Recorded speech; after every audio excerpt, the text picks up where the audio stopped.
Good afternoon, everyone. My name is Nicole Fernandez, and I'm the project manager for the Maternal and Infant Health Series at Wayside Recovery Center. We welcome you this afternoon to hear our speaker, Sameerah Bilal-Roby.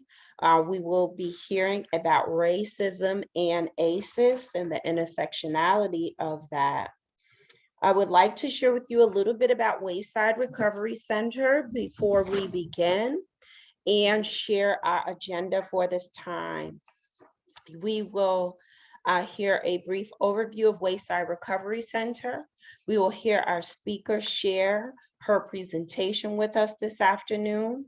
Upon completion of the presentation, we will have time, maybe about 10 minutes, for a Q&A session that will be led by Zora Jarkart.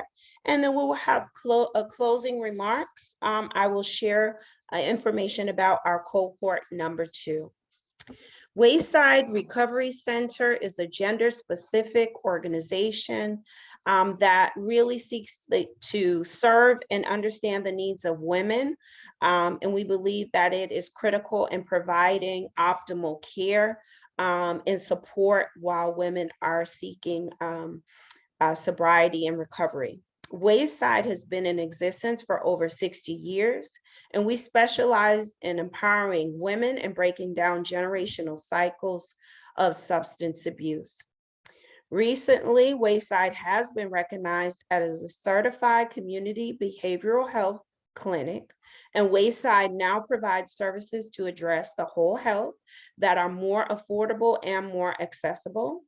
Wayside Recovery Center is hosting these Project Echo Maternal and Infant Health Series in partnership with Minnesota Department of Human Services, focusing on reducing maternal and infant health disparities. And this will be the completion, the final presentation of cohort 1 today with Ms. Sameerah Bilal-Roby.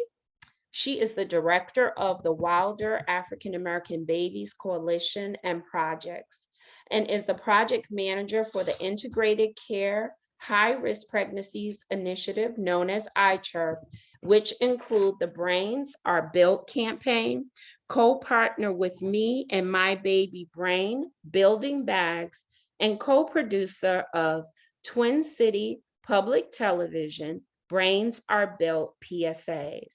Brains Are Built was awarded the 2017 Upper Midwest Emmy Award. Sameerah's focus is early childhood brain development and toxic stress, infant mortality and low birth weight, equity and disparities in training and health, specifically in the African American community. Sameerah was educated at Metropolitan State University in early childhood and adult education. She is a master seasoned trainer highlighting trauma and toxic stress awareness, and is the co-chair of BECC, Birth, Equity, and Community Council. Sameerah is passionate about influencing grassroots people, enabling them to speak at important tables at a catalyst for systemic change. Without further ado, I bring you Sameerah Bilal-Roby. Thank you so much.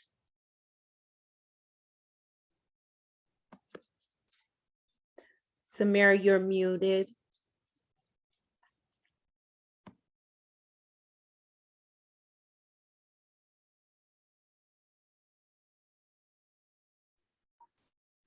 Good morning, everybody. Thank you, Nicole. I go through this all the time. You'd think I would have learned by now, but obviously not. Thank you. And I am just a catalyst that likes to get the message out there. I am part of a team with the Integrated Care High Risk Pregnancy Initiative. There's 4 sites. I am the one that works on mostly messaging and training and education in the community. So today we're just going to go through conversation and awareness about social determinants of health.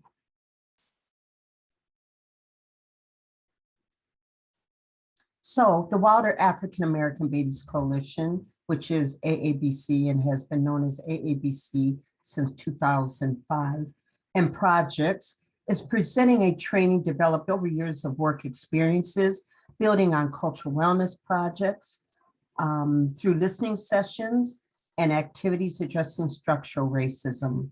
Our intention is to help in intergenerational disadvantaged communities and address the generational wealth that aims to maintaining inequalities over the last hundreds of years.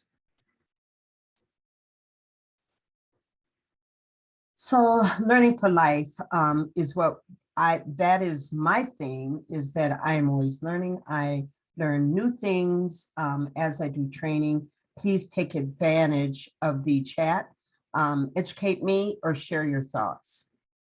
The 4 dimensions that the innovative work is built on is a mission and vision with action, ability to generate and turn ideals into strong messaging and communal outcomes, workforce willingness to encourage healthcare workers to embrace actions for change, becoming intrinsically, motivated to see past assumptions, preparation opportunities for certification, trainings, youth activities, and elder messaging, healthcare pathways, birth summits, parenting, bonding, breastfeeding rights. We're doing all of that work. And leadership training, contracting with leaders who have the expertise to build, guide, educate, and work on longevity, health, and well-being, and undoing biases, racism, and other isms. In other words, I never claim to have all the answers or even to have the expertise. I bring the experts in, give them opportunity, and help Wilder to get the work done and not say we can do it by ourselves and we have all the answers. We do not. The Black and Brown communities today is where our focus will be centered, sharing experiences, historical preventable statistics of deaths and grief, the community diaspora, immigrant and refugee elders' wisdom passed onward are continuously bombarded with negative political decisions, promoting indecisiveness and hopelessness in the family's day-to-day existence. The mission of our presentation is based on birthing fruition, reawakening, and promptness to the now in the community is urgent. Without healthy perinatal and postpartum mothers, there certainly are not having thriving babies. Excuse me, I've been down with the cold, so my voice sounds weird. So first things first. Statewide data from March of Dimes, which pulls data from the National Center for Health Statistics. During 2016 and 2018, we know that sometimes statistics are a little behind in our being able to report. But the infant mortality rate per 1,000 live births in Minnesota was highest for American Indian, Alaskan Native infants, 2.6%, followed by Blacks, 8.0%, Asian Pacific Islanders, 6.8%, and Hispanics, 6.5%, and Whites, 3.9%. During 2017 through 2019, the average white 85% mothers had the highest rate of adequate plus prenatal care, followed by Asian Pacific Islanders at 65.8%, Hispanics at 73.9%, Blacks at 64.7%, and American Indian Alaska Natives 49.0%. And during 2017-2019 average, the low birth weight in Minnesota was highest for Black infants, 10.01%, followed by American Indian and Alaska Natives, 9.1%, Asian Pacific Islanders, 8.3%, and Hispanics, 7.5%, Whites, 5.9%. So we're going into awareness, understanding ACES and historical racism, and the mission declaring pathways of health for all. That is the mission that I hope all of us are standing for, is to be aware and have that mission. So what are ACEs? ACEs are significant childhood traumas as identified below, which can result in actual changes in brain development. The young doctor you see on this side, she's real. She grew up, her name is Dr. Burke Harris, and she was reacting to ACEs and understanding the ACEs that were in her family. Basically, she didn't know really what was going on. Now she's able to give it a name. These changes may affect a child's learning abilities, social skills, and can result in long-term health problems. The Center for Disease Control and Prevention, the CDC, views ACEs as one of the major health issues in the 21st century. Children growing up to be adults, and they carry those ACEs throughout their lives, and memories and historical trauma genetically passed down across generations. As you probably know, if bad things happen to you as a child, it can impact your health for the rest of your life. Now we know that time does not heal all wounds. Research shows that kids who experience physical abuse or live with an alcoholic parent are more likely to have cancer as an adult. They're more likely to attempt suicide. They are more likely to drop out of school or to end up in prison. The good news is that there are doctors, teachers, social workers, judges, parents, and others who are using this research, known as the Adverse Childhood Experience Study, ACEs, to create new tools to protect kids and families early and give anyone who suffers the chance to heal. Finally, the communities and referrals where the tools are being used are effective and only if we all work together. Here you have how do ACEs affect health? Mainly, we're stressing that it comes through stress. Frequent or prolonged, a little stress is okay, comes and goes. That's our daily life.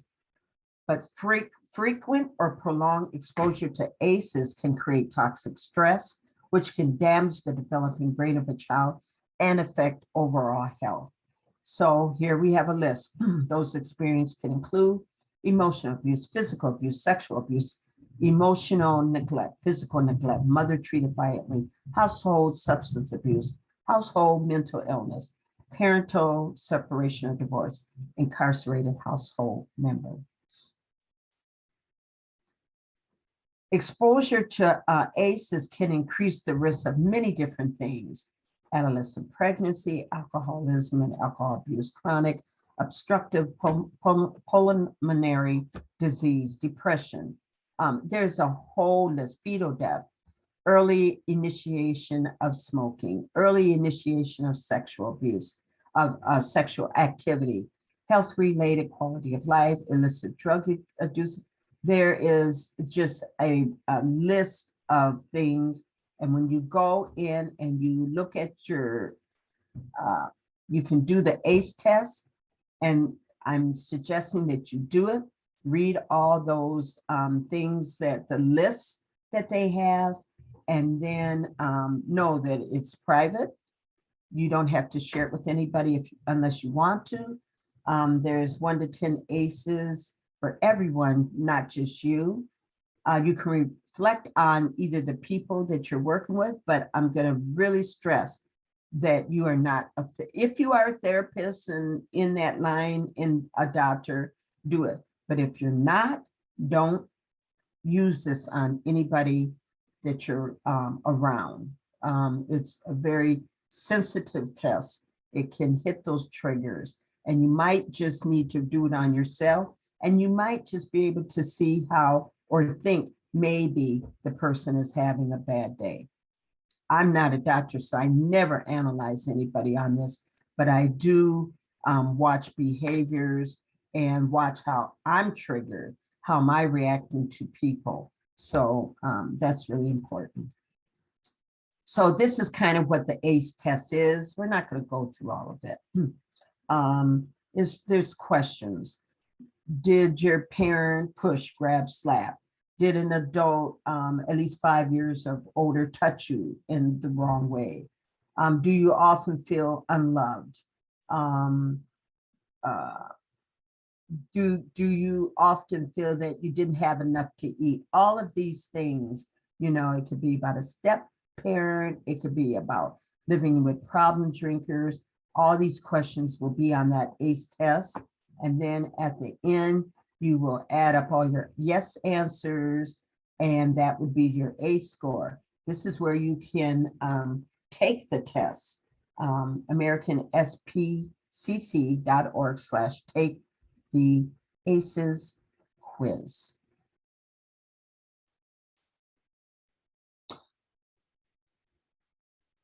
Zora, do we need to stop and see if anyone has questions, or should I keep going?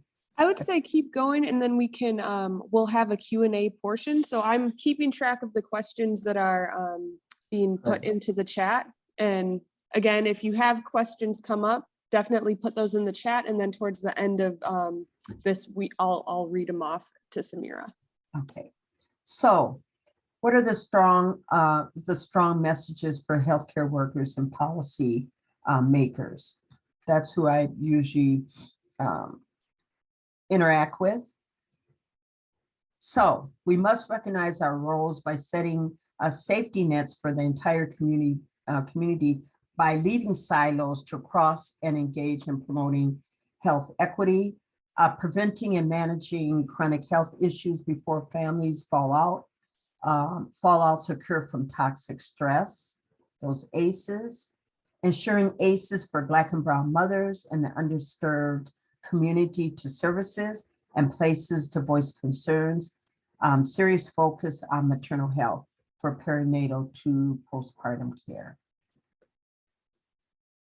So the social determinants of health, and we see all of this, how it just kind of encircles us, the woman, family, poor health outcomes, how the community is exposed to this, how healthcare workers, and we're all exposed to triggers, experiences. We want to be exposed and bring in expertise to have healthy outcomes and explorations. So all this is built on really our awareness and having authentic relationships with our community, so that it can build trust, and again, we can heal. We have the determinants of health.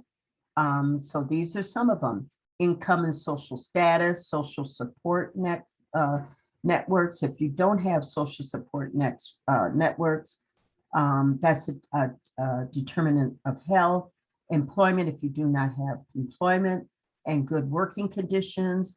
And that's where I'm going to bring in the Wayside that we're working with, the Department of Labor, of pregnant women knowing their rights. That's really important. So everybody, Wayside, WESA, Department of Labor, please go there and look it up. If we don't have healthy education and equity, excuse me, everybody, that's the social determinants of health. When you don't have equity, we are not competing equally. Healthy child development is very important, that our children from perinatal and on get good, and I work 0 to 7. That's when I really feel that we're reaching that pipeline to prison. And I want to make sure that the child from birth up has healthy development, and we have good parenting going on. So we do parenting training, biology and genetic endowment, health services, personal health practice and coping skills. These are all the things, if they're not put in place, we have detriments of health, and that's where we all have to get working.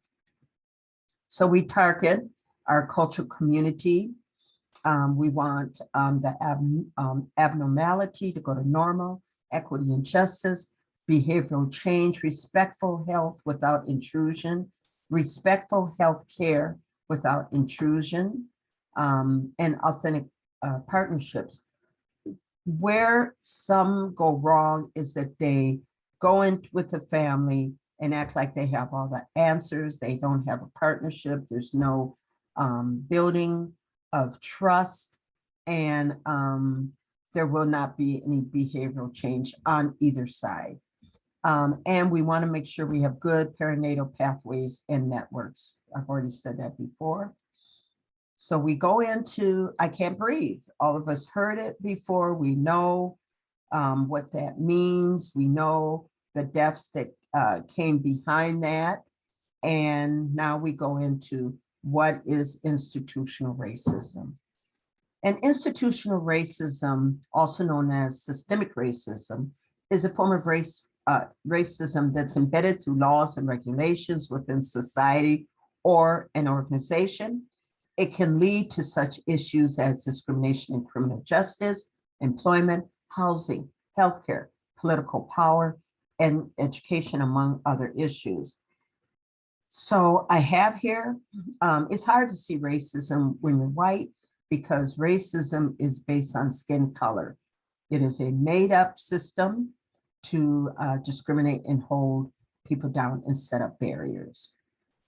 Examples of institutional racism in the United States, we'll go through that. And this is by Nedra Kareem Middle. And there were other who added in some pieces here. So truth or consequences, the consequences are not minor. Institutional racism is defined as racism perpetrated by social and political institutions, such as schools, courts, or the military. Unlike the racism perpetrated by individuals, institutional racism also refers to as systemic racism has the power to negatively affect the bulk of people belonging to a racial group. Institutional racism can be seen in areas of wealth and income, criminal justice, employment, healthcare, housing, education, and politics.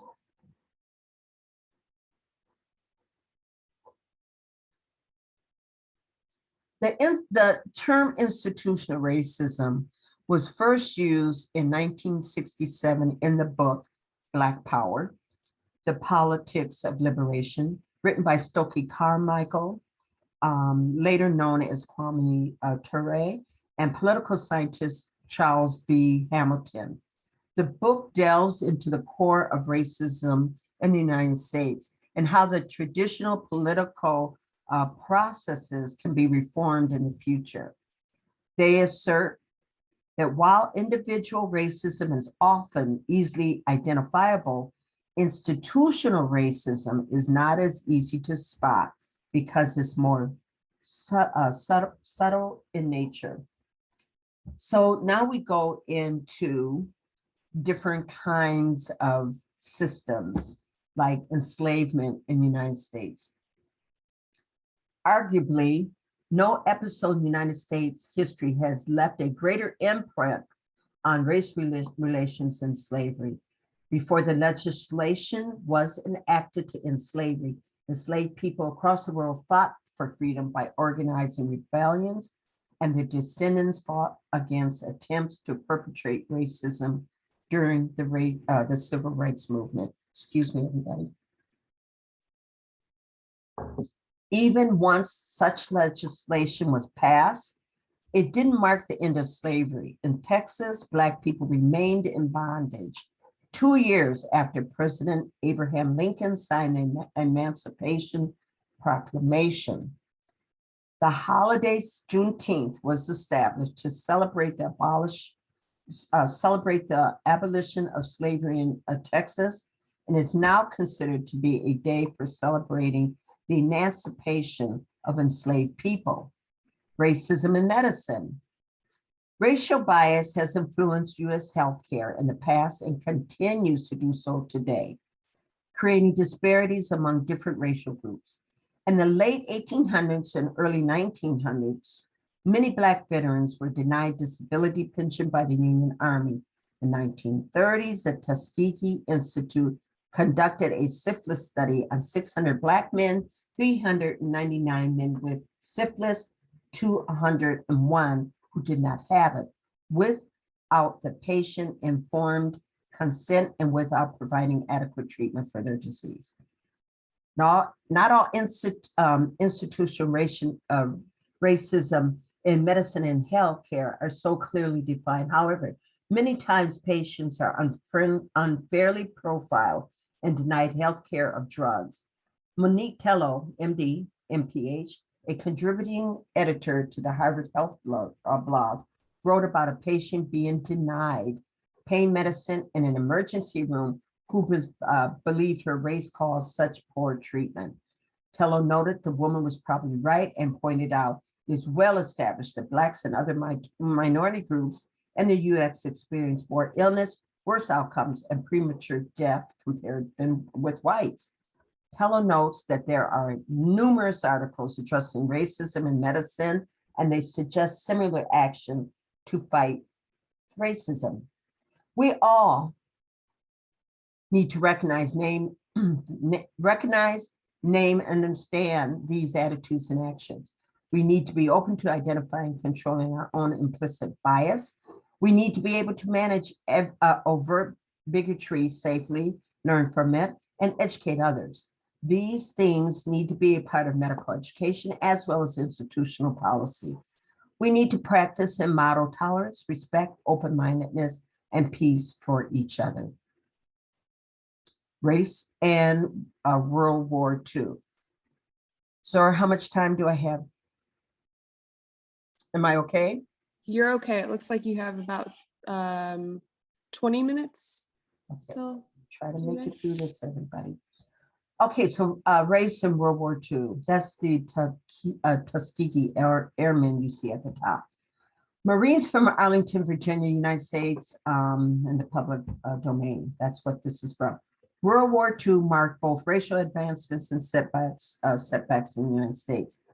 On one hand, it gave underrepresented groups such as Black people, Asians, and Native American people the opportunity to show they had the skill and intellect necessary to excel in the military. On the other hand, Japan's attack on Pearl Harbor led the federal government to evacuate Japanese Americans from the West Coast and force them into internment camps for fear that they were still loyal to the Japanese Empire.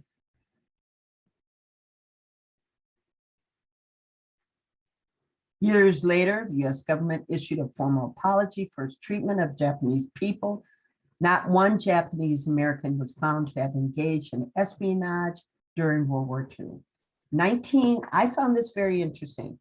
In 1993, Vice President Henry Wallace spoke to a crowd of union workers and civics groups aligning with what came to be known as the Double V campaign, launched by the Pittsburgh Courier in 1942. The Double Victory campaign served as a rallying,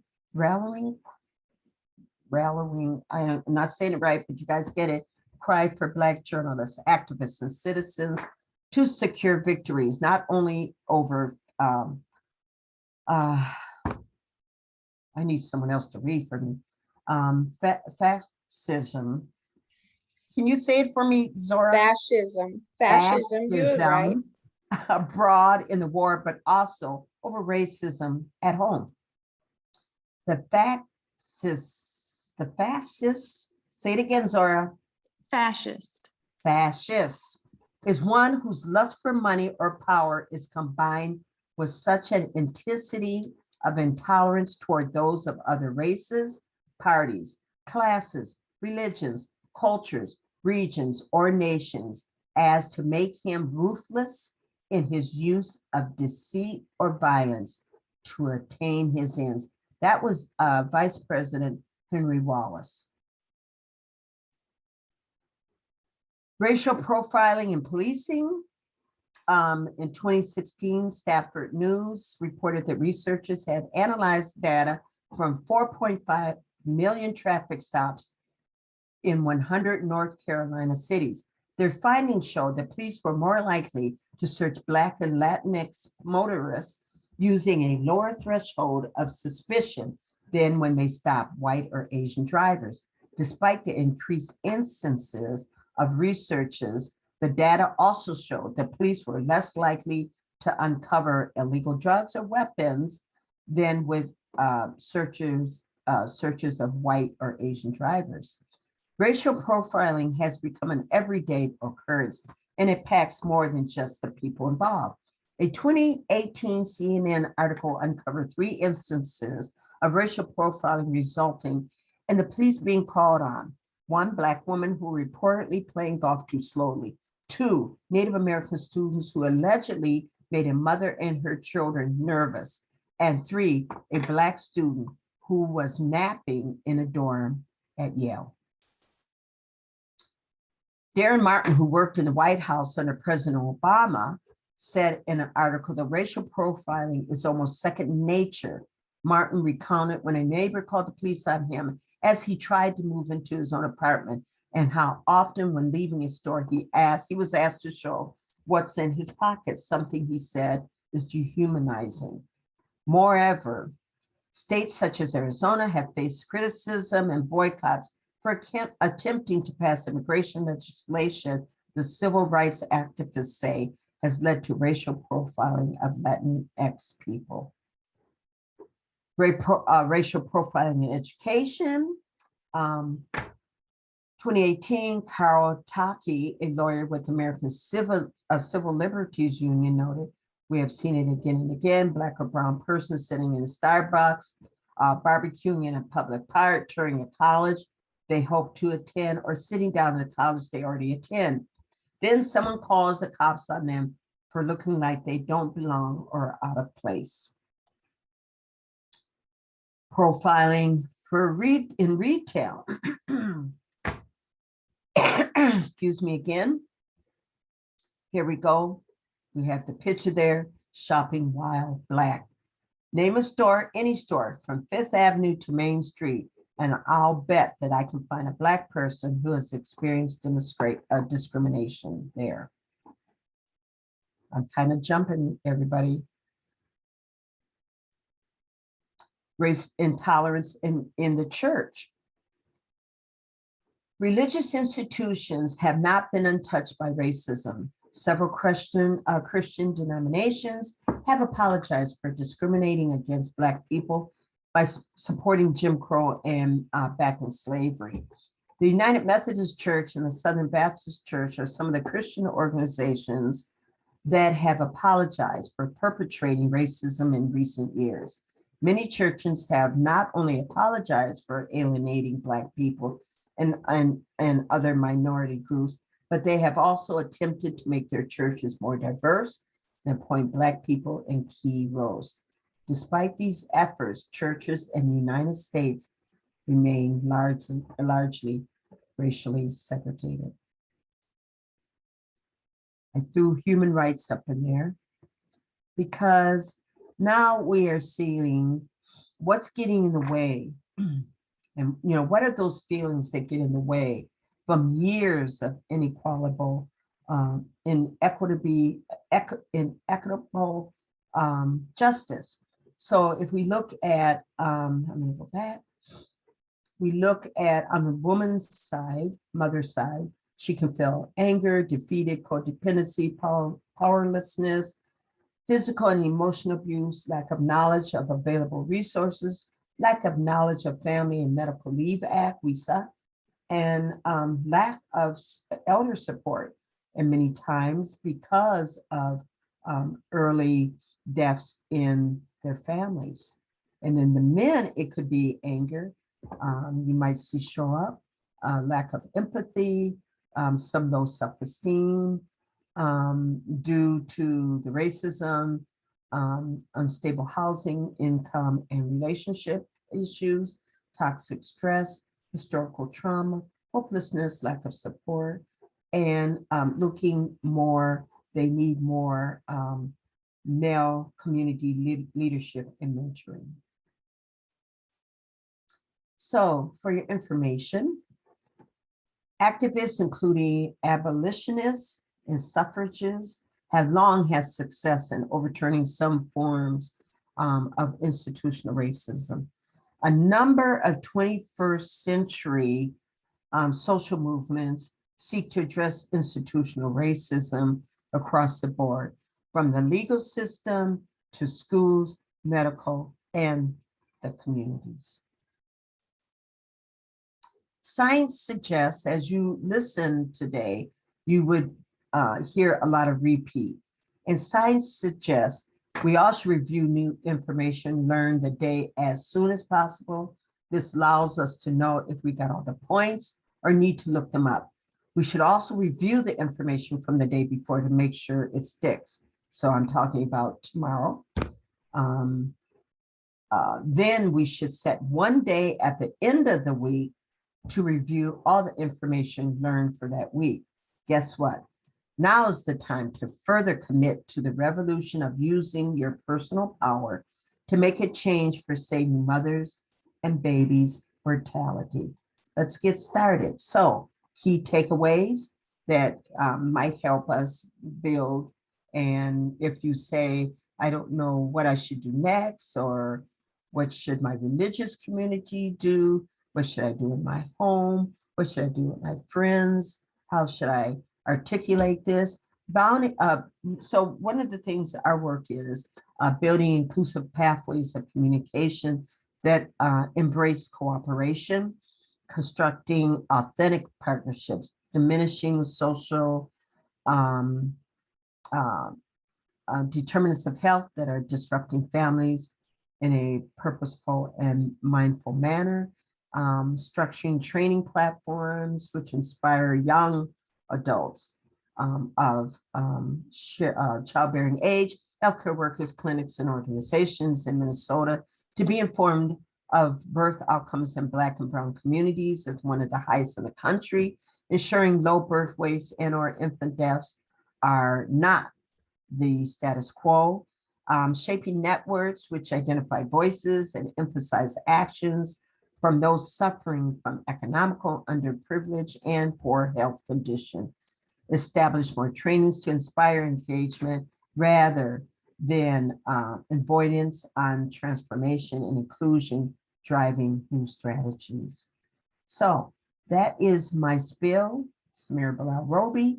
I'm, from Amherst Wilder Foundation, and we are the African American Babies Project, and I'm the director and program manager for integrated high-risk pregnancy. I'm so sorry, I have asthma. I try to hold it together here, and I hope if you don't have any, if you have any questions, please put it in the chat and let's talk about it. Thank you so much, Sameerah. That was just a wonderful presentation, and we understand the weather changing and everything that's going on. We're all trying to do a really good job of taking care of ourselves. So take care of yourself if you need to drink some tea or a cough drop. And I'm sure Zora will be happy to help out with the chat. But we so appreciate you sharing this important conversation this morning. Thank you. Yes, thanks, Sameerah. It looks like we do have two questions that came in. This first one was from Natalie Parker, and it was earlier in your presentation. She said the ACE asks about physical violence against the mother figure in the person's life, but she was wondering if the physical violence was occurring to the male parental figure. So is it appropriate to change that question to say, did you have a parental figure that was physically abused? Which I can definitely change that from my point of view, but it's not my quiz to change. That was developed out of San Diego, but I will make that a point. Thank you. Yeah. And then the next question here is, can you define biology endowment? No, I cannot. And, but I can guarantee you that, and matter of fact, let me say that slide was done by Brendan Jones. And I I didn't use it. He lets me use some of his slides. And when I saw that, I'm like, now what is Brandon? He is an expert. What is Brandon talking about here? Do you have the person's name? And we'll get down to the bottom of that. Yes, Enid Gaddis is his name. Say it again. Enid, and I'm sorry if I'm pronouncing your name wrong, E-N-I-D, and the last name is Gaddis. And I did actually, when you asked that question, I kind of looked it up too. So maybe I can add to the Please. answer there. When you were talking about the presenter that you got that from, I think that he does some stuff around epigenetics. That's And right. I'm thinking that the biology endowment has to do with like Ah, biology that's passed down from passed parents. down. So that could be an example of like genes would be an example of Mhm. biology endowment. Yeah, Mhm. that sounds perfect. That sounds perfect, but I will check with Brandon too. But I think you're right on. Yes, and then another question here. In what ways do you see MIH providers / systems struggling with institutional racism in the provision of services? In what ways do I see them struggling? Yeah. I don't think it's just them. I think it's everybody is struggling. This is a intense discussion. It's gonna take a lot of work. It's gonna really take that personal power that I mentioned that we all have. It's gonna take us all to take that personal power and to look at the right partners to keep furthering our exploration, how to make change, how we can be sensitive to it. I have been doing this for many years and I am learning still so much. And there's so much that is embedded in each and every one of us that we almost have to, yes, step out as an organization, but we each have to step out as a leader to help make that movement and change within the organization, try to make movement within each of our organization. It's going to take work, but I'm committed to it. And I'm hoping that more and more people will be. And one of the things that I'm really committed to is the new generation, the generation, I'm actually probably 2 generations up. That I have a lot of hope in them. I have a lot of hope in how they're building their knowledge and how I, for instance, will hand off to the newer generation to further this work. And one more thing, I think it's really important how within each organization, they do their political work.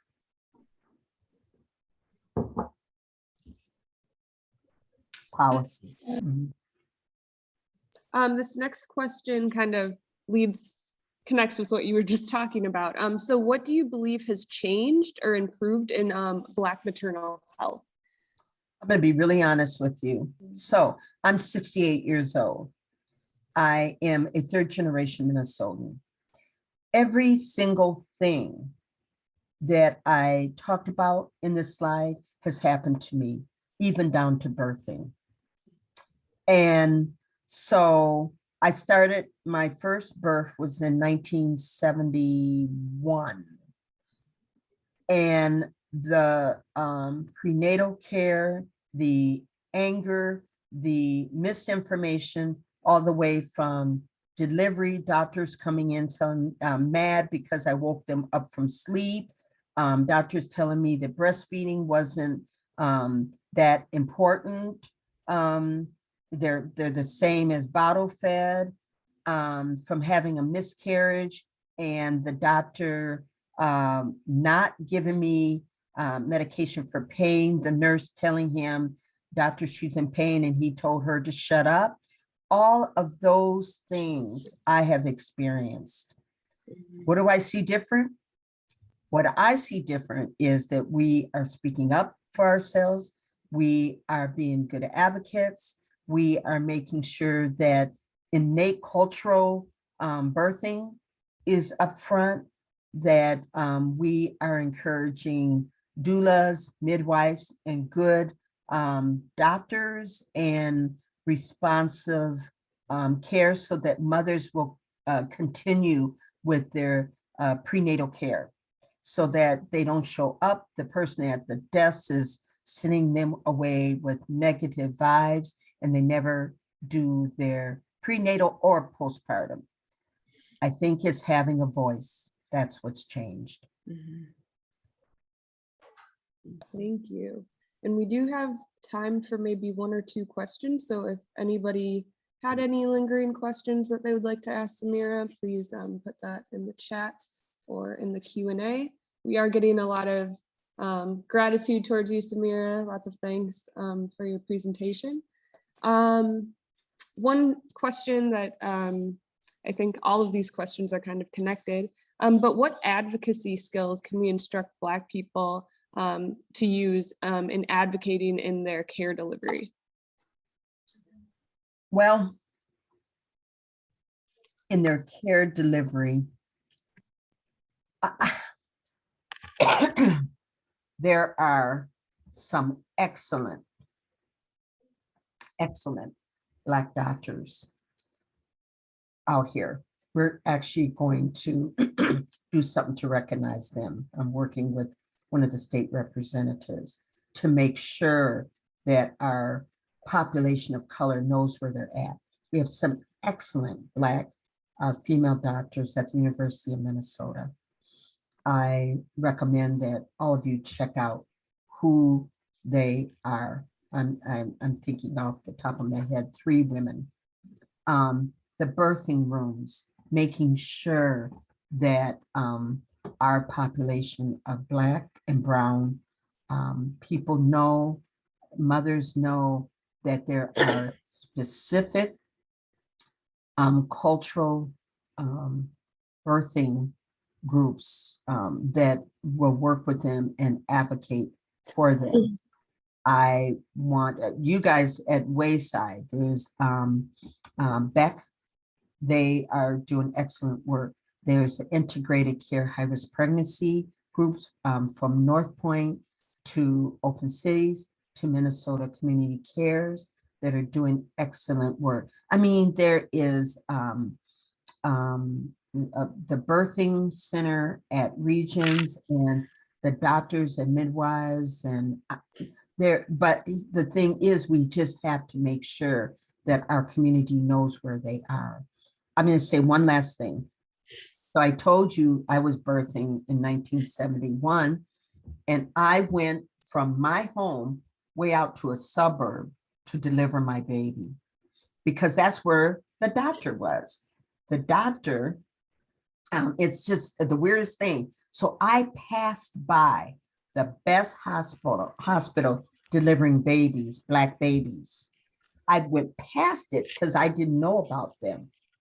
So one thing is information is the best tool that we have to make sure that everybody knows what's available.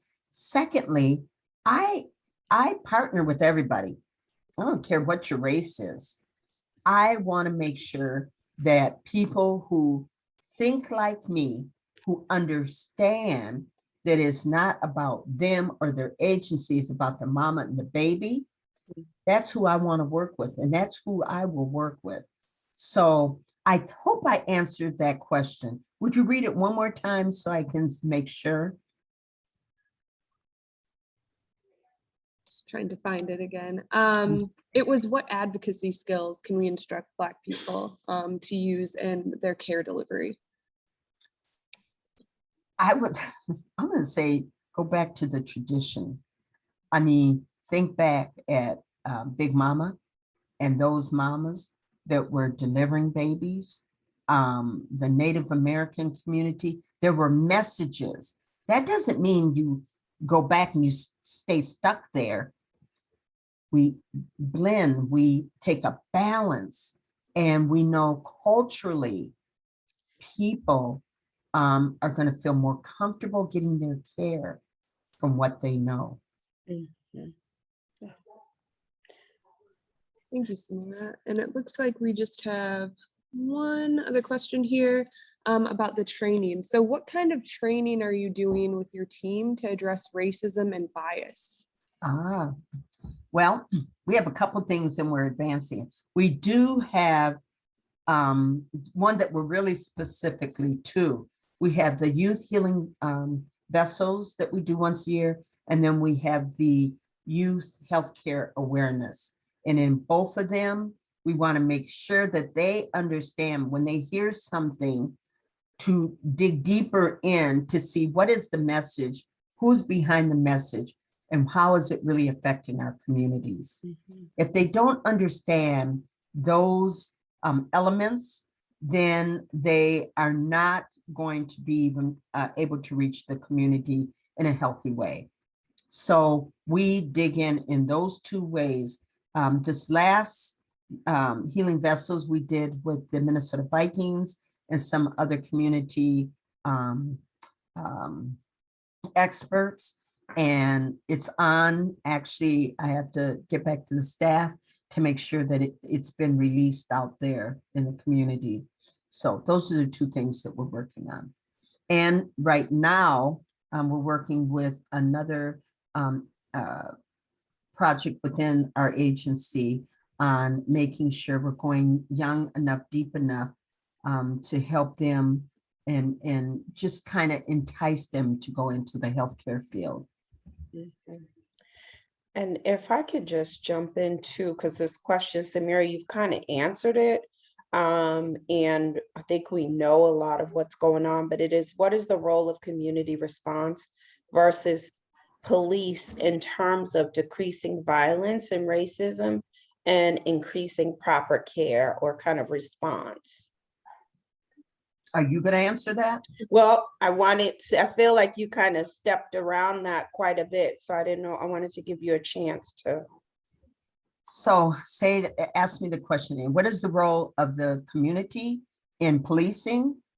Versus police in terms of decreasing violence and racism and increasing the proper care, and I'm assuming the response if they're called or engaged. That is probably one of the most painful questions we can ask here in Minnesota, right? I tend to go toward looking at holding my community organizations that say that they are for the Native, Latino, Black, Asian community, holding them responsible for developing and listening to what the needs are, getting the language, understanding the articulation, going deep in, making sure that they don't want to just be seen, that they really have a plan. So I would tend to go that way. I don't go toward the police. I don't get stuck in that because that's not where I feel my personal power can be more useful. It is more toward what is the organizations doing? The organizations that are the loudest, are they developing programming that says, we got to save our babies. If we don't save our mothers, we're not saving the babies. If our mothers keep hearing this, who got shot yesterday, what baby got shot in the street, that has a big bearing on even the development of the baby. There are cultures that will not let their pregnant mothers hear, go to funerals, any of that, because they know it affects the baby. Mhm. So I'm stuck there, right? What are you guys doing about my baby in the mama's stomach and how she is going to deliver properly? And how am I holding you responsible for the violence? Okay. I don't even know if that answers the question. You answer it. It's that's a pretty complex, it's a very complex question. I think you gave a really good complex answer and just all the things that we need to consider in community. And that was from Joe Lamb.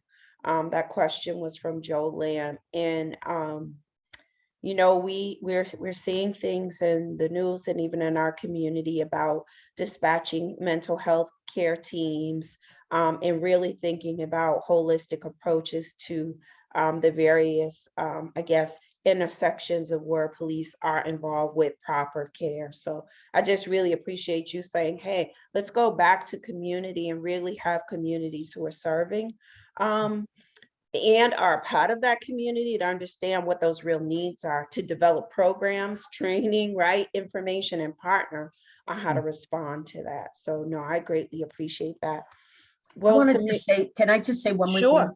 There is another policy movement on making sure that babies, when they're born, that they're not overlooked with where their uh, uh, stress and mental health needs may be. So that's how we also know the mother carrying the baby has a big impact on the mother. The mother's disposition and what she's going through has a big impact on that baby. And so now there's policies looking at making sure that the field looks at that baby when it's born. Now, what we have to watch is the justice of that. Are they just going to be looking at my babies? That's one of the things that I have real big problems right now in looking at research. And they look at Black mothers. And it's supposed to be all babies and all mothers. We do have just a few more things in the chat that I wanted to. Natalie wrote that the CDC has a great resource called Hear Her Campaign that can be applied by both providers as well as patients. So thank you for sharing that, Natalie. And then we also had a question, what about those that live in small towns and don't readily have access to Black providers? And what advocacy would you suggest for them? Well, if you live in a small town and you may not have a Black doula, there are doulas that are there and from other cultures. And so I would really reach out to them. And I would actually connect in the city. Okay, for example, we work with March of Dimes, right? So the connection can also be reaching out to us with iChirp and who's there with you and jointly building an authentic relationship. So you get the advocacy that you need. Thank you. And then somebody did ask about CEU certificates, and those will be emailed out to everybody. So you can expect those in the next couple of weeks, I would assume. And thank you again, Sameerah. It's been great. Thank you for having me. Goodbye, everybody. Happy New Year. Thank you, everyone. Have a great new year. Cohort 2 will begin in the end of January and February, and please look to the Wayside website. I think Zora will drop a link in the chat and or where you have gone to register before on the website. We will have cohort 2 listed for you, which will include more community presenters around fathers and perinatal health, around mental health and trauma, as well as really looking at SUD, OUD, and how maternal health may be fetal focused, but how do we support moms in their sobriety, in their healing? And then also doulas are so much more. Many of our doulas do this part-time or may have a other career or had a previous career before they became a doula.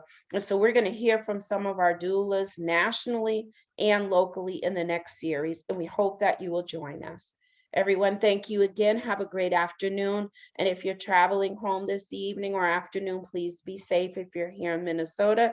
And if you're around the country, we appreciate you and hope that you will share the maternal and infant health series with your colleagues. Have a great day.